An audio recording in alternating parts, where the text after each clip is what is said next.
BGP as a protocol has a number of options available for route manipulation. We're going to get into some of those in the next section of this particular lesson too.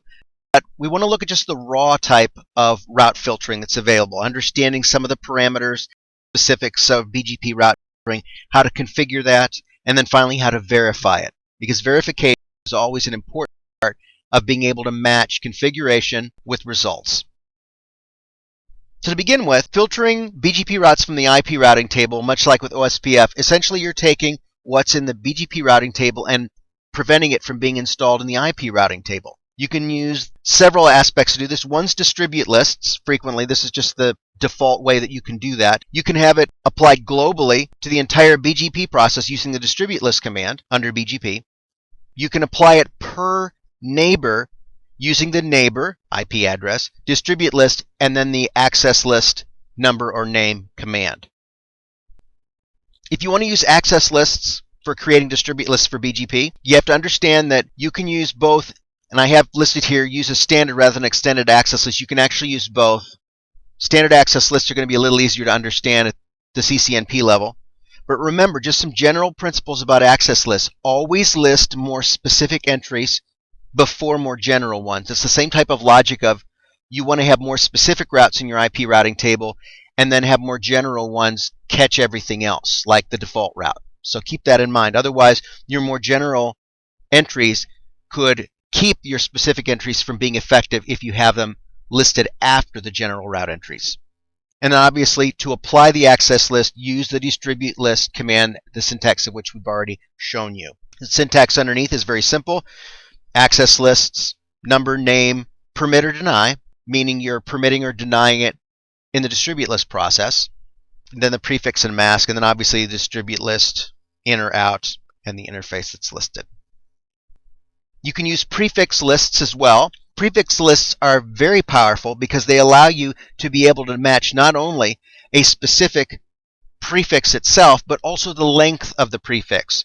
You can use the greater than and less than values to be able to match an entire range of addresses. You could, for example, if you wanted to have everything greater than a /24 filtered out, you could specify that by the prefix, using the greater than, less than, and the right combinations. And actually it's greater than or equal to or less than or equal to.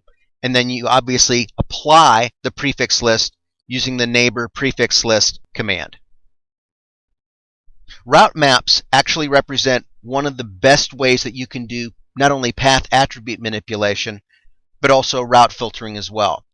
In some of the other protocols, the limitations with route maps are significant, but in BGP it's the opposite. There's a great deal that you can do with route maps. They're used in all routing protocols, but BGP can take advantage of a number of those things. Remember, route maps use sequence lists. So if you had the command from global configuration mode, route map, the name test, permit, and then a sequence number like 10, and then you can, for instance, if you decide later you want a different set of criteria, you could put a route map permit 15 in order to be able to insert it in between. It's just some programming logic. And route maps you can use, there are set and match actions. Match determines the criteria you're going to use. Set is the action that's going to be taken. And for match, you can match IP address, next hop, interface, route metric. When we get to policy-based routing, there's a boatload of stuff you can do. Under BGP, the match can actually not only be the traditional things that we've talked about, but you can also match a specific AS path. You can match a community setting, a path attribute, if you remember we talked about earlier. You can also match tags. And as far as the set actions, you can set the community you want a particular route to be a part of. You can tag certain routes. There's also route dampening, which is beyond the scope of what we're going to be talking about, but it is also an option. And then we're going to be talking more about these different options under the path manipulation section under BGP as part of our lessons. The route map syntax is very simple. Route map, map name, permit or deny, and then the sequence numbers we talked about, the match criteria, the set criteria, and then the neighbor IP address route map, the name and in or out depending on the way you're going to use this. Verifying the route filtering.